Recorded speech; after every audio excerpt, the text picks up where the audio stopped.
Hello guys, Assalamu alaikum. I am Farhad Ahmed. Welcome to a new another vlog video.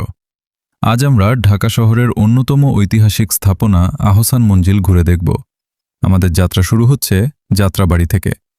Jatrabari থেকে সায়েদাবাদ গুলিস্তান হয়ে জেগে সদরঘাটের দিকে এগোলেই পৌঁছে যাবেন কুমারটুলি, ইসলামপুর, পুরান ঢাকার বুড়িগঙ্গা নদীর তীরে অবস্থিত আহসান মঞ্জিলে। যানজটের উপর নির্ভর করে সাধারণত 30 থেকে 60 মিনিট সময় লাগে। এখন আমরা পৌঁছে গেছি আহসান মঞ্জিলে। গোলাপি রঙের দৃষ্টিনন্দন এই প্রাসাদটি ছিল ঢাকার নবাব পরিবারের বাসভবন। সো গাইস, আহসান মঞ্জিলের প্রবেশ টিকিট জনপ্রতি 40 টাকা।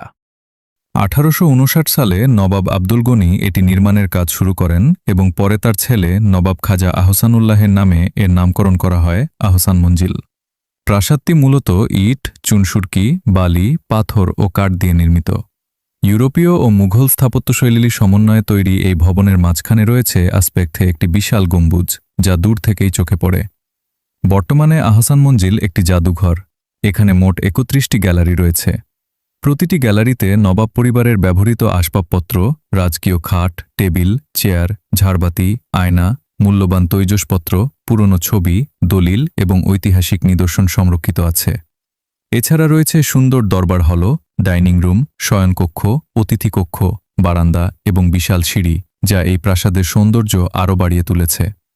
পুরো ভবনটি ঘুরে দেখলে পুরান ঢাকার ইতিহাস ও নবাবদের জীবনযাত্রার একটি বাস্তব চিত্র চোখের সামনে ভেসে ওঠে। প্রাসাদের সামনের খোলা প্রাঙ্গণ থেকে বুড়িগঙ্গা নদীর মনোরম দৃশ্য দেখা যায়। ছবি তোলা ও ইতিহাস জানার জন্য এটি ঢাকার অন্যতম জনপ্রিয় পর্যটন কেন্দ্র।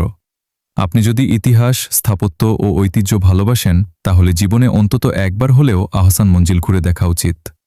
ভিডিওটি ভালো লাগলে অবশ্যই একটি লাইক দিন, কমেন্ট করে আপনার মতামত জানান। সো গাইস, আহসান মঞ্জিলের সময়সূচি এবং বন্ধ দিন, লোকেশন, অল ডিটেলস কমেন্ট বক্সে দেওয়া আছে।